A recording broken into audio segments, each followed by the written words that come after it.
Hello friends, ನಮಸ್ತೆ. Welcome back to Neelu cooking.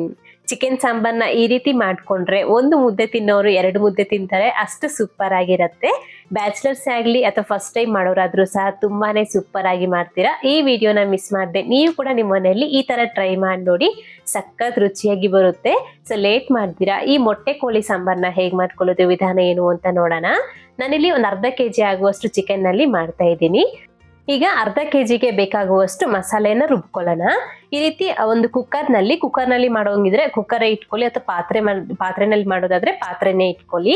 ಅದರಲ್ಲಿ ಸ್ವಲ್ಪ ಎಣ್ಣೆ ಹಾಕ್ಬಿಟ್ಟು ಅದಕ್ಕೆ 1 ಗೆಡ್ಡೆ ಆಗುವಷ್ಟು ಬೆಳ್ಳುಳ್ಳಿ, 1 ಇಂಚ್ ಆಗುವಷ್ಟು ಶುಂಠಿ, 1 ಈರುಳ್ಳಿನ ಈ ರೀತಿ ಕಟ್ ಮಾಡಿ ಹಾಕೊಳ್ಳಿ. ಆನಂತರ ಇದನ್ನ ಸ್ವಲ್ಪ ಹೊತ್ತು ಈ ರೀತಿ ಫ್ರೈ ಮಾಡ್ಕೊಳ್ಳಿ.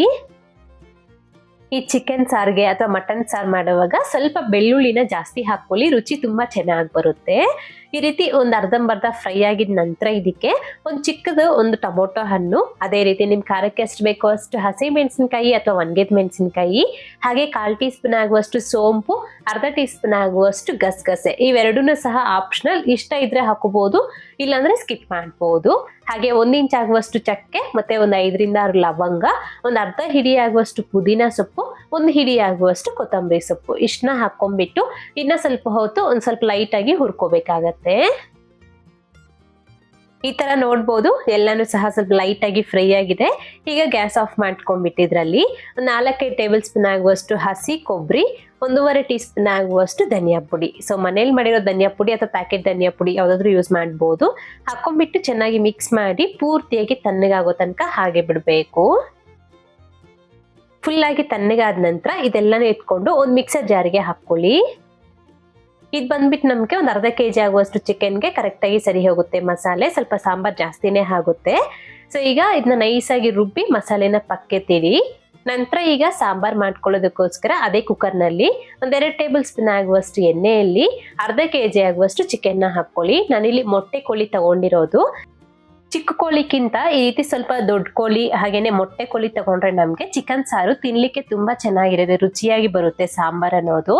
ಸೊ ಈ ರೀತಿ ಅರ್ಧ ಕೆಜಿ ಆಗುವಷ್ಟು ಚಿಕನ್ ನಲ್ಲಿ ಸ್ವಲ್ಪ ಉಪ್ಪು ಮತ್ತೆ ಅರಿಶಿನದ ಪುಡಿನ ಹಾಕೊಂಡ್ಬಿಟ್ಟು ಒಂದು 4-5 ನಿಮಿಷ ರೀತಿ ನಾವು ಫ್ರೈ ಮಾಡ್ಕೊಳ್ಬೇಕು.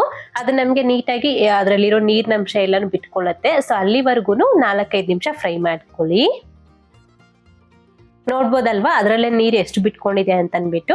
ಸೊ ಈ ತರ ನೀರೆಲ್ಲ ಬಿಟ್ಕೊಂಡಿದ್ದಾದ್ಮೇಲೆ ಇನ್ನ ಸ್ವಲ್ಪ ಹೊತ್ತು ಹಾಗೆ ಫ್ರೈ ಮಾಡ್ಕೊಂಡಿದ್ರಲ್ಲಿ ನಾವು ಫಸ್ಟ್ ಏನ್ ರುಬ್ಬಿಕೊಂಡಿದ್ವಲ್ಲ ಈ ಮಸಾಲೆ ಅದನ್ನ ಹಾಕೋಬೇಕು. ಅದ್ರ ಜೊತೆಗೆ ಸ್ವಲ್ಪ ನೀರು ಕೂಡ ಸೇರಿಸ್ಕೊಳ್ಳಿ. ಆ ಮಿಕ್ಸಿ ಜಾರ್ನಲ್ಲಿರೋ ಮಸಾಲೆ ತೊಳೆದು ಇದಕ್ಕೆ ಹಾಕೊಂಡ್ಬಿಟ್ಟು ಚೆನ್ನಾಗಿ ಮಿಕ್ಸ್ ಮಾಡ್ಕೊಂಡು ನೀರು ಎಷ್ಟು ಬೇಕು ಅಂತ ನೋಡ್ಕೊಂಡು ಅಷ್ಟು ನೀರನ್ನ ಸೇರಿಸ್ಕೊಳ್ಳಿ.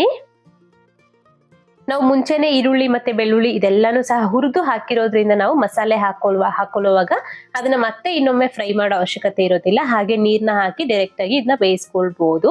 ಅದೇ ನೀವು ಹಸಿವೆಲ್ಲ ಹಾಕಿ ರುಬ್ಬಿದ್ರೆ ಮಾತ್ರ ಸ್ವಲ್ಪ ಹೊತ್ತು ಚಿಕನ್ ನಲ್ಲಿ ಮಸಾಲೆ ಹಾಕಿ ಫ್ರೈ ಮಾಡ್ಕೊಂಡು ನಂತರ ನಾವು ನೀರ್ನ ಸೇರಿಸ್ಕೊಳ್ಬೇಕಾಗತ್ತೆ. ಸೊ ಈಗ ನಾನು ಹುರಿದು ಎಲ್ಲ ಮಸಾಲೆ ಗ್ರೈಂಡ್ ಮಾಡ್ಕೊಂಡಿರೋದ್ರಿಂದ ನೀರ್ನ ಮಸಾಲೆ ಸಮೇತ ಹಾಕೊಂಡಿದ್ದೀನಿ. ನೀರು ಹಾಕೊಂಡ್ಬಿಟ್ಟು ಈ ಕನ್ಸಿಸ್ಟೆನ್ಸಿನ ಅಡ್ಜಸ್ಟ್ ಮಾಡ್ಕೊಳ್ಳಿ.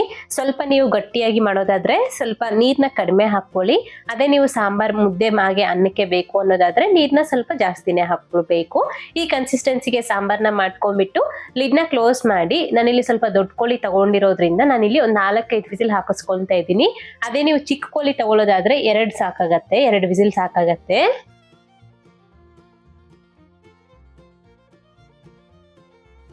4 ವಿಸಿಲ್ ಆದ್ಮೇಲೆ ನಾನು ನಿಮಗೆ ತೋರಿಸ್ತಾ ಇರೋದು. ಸೊ ಈ ರೀತಿ ನಮ್ಗೆ ಎಣ್ಣೆ ಎಲ್ಲ ಬಿಟ್ಕೊಂಡಿದೆ. ಸೊ ಕಂಪ್ಲೀಟ್ ಆಗಿ ಚಿಕನ್ ಅನ್ನೋದು ಬೆಂದಿರತ್ತೆ. ಈಗ ಒಂದ್ಸತಿ ಚೆಕ್ ಮಾಡ್ಕೊಂಡು ಇನ್ನೂ ಬೇಯಬೇಕಾಗಿದ್ರೆ ಬೇಯಿಸ್ಕೊಳ್ಳಿ, ಅಥವಾ ಬೆಂದಿದ್ರೆ ಮತ್ತೆ ಸ್ವಲ್ಪ 1-2-3 ನಿಮಿಷ ಈ ರೀತಿ ಚೆನ್ನಾಗಿ ಕುದಿಸ್ಕೊಂಡ್ರೆ ನಮ್ಗೆ ರುಚಿ ತುಂಬಾ ಚೆನ್ನಾಗಿ ಬರುತ್ತೆ. ತೆಳ್ಳಗಿದ್ರೆ ಇನ್ನ ಸ್ವಲ್ಪ ಹೊತ್ತು ಕುದಿಸ್ಕೊಳ್ಳಿ. ಅದೇ ನಿಮ್ಗೆ ಸಾಂಬಾರ್ ಗಟ್ಟಿಯಾಗಿದ್ರೆ ಬಿಸಿ ನೀರನ್ನ ಕಾಯಿಸ್ಬಿಟ್ಟು ಬಿಸಿ ನೀರನ್ನ ಸೇರಿಸ್ಕೊಂಡು ಮತ್ತೆ ಇನ್ನು ಸ್ವಲ್ಪ ಹೊತ್ತು ಕುದಿಸ್ಕೊಂಡ್ರೆ ಸಾಕಾಗತ್ತೆ. ಆನಂತರ ಇದಕ್ಕೆ ಕೊನೆಯದಾಗಿ ಸ್ವಲ್ಪ ಸಣ್ಣದಾಗಿ ಕಟ್ ಮಾಡ್ಕೊಂಡಿರೋ ಕೊತ್ತಂಬರಿ ಸೊಪ್ಪನ್ನ ಹಾಕಿ ಚೆನ್ನಾಗಿ ಮಿಕ್ಸ್ ಮಾಡ್ಕೊಂಡ್ರೆ ನಮ್ಗೆ ಬಿಸಿ ಬಿಸಿಯಾಗಿ ಚಿಕನ್ ಸಾಂಬಾರ್ ರೆಡಿ ಆಗತ್ತೆ. ಬಿಸಿ ಮುದ್ದೆಗಂತೂ ಎಕ್ಸಲೆಂಟ್ ಕಾಂಬಿನೇಷನ್, ತುಂಬಾ ಚೆನ್ನಾಗಿರತ್ತೆ. ಸೊ ಮತ್ತೆ ಇವತ್ತಿನ ಈ ಚಿಕನ್ ಸಾಂಬಾರ್ ರೆಸಿಪಿ ಇಷ್ಟ ಆದ್ರೆ ಲೈಕ್ ಮಾಡಿ, ಹಾಗೆ ನಿಮ್ಮ ಫ್ರೆಂಡ್ಸ್ಗೂ ಶೇರ್ ಮಾಡಿ.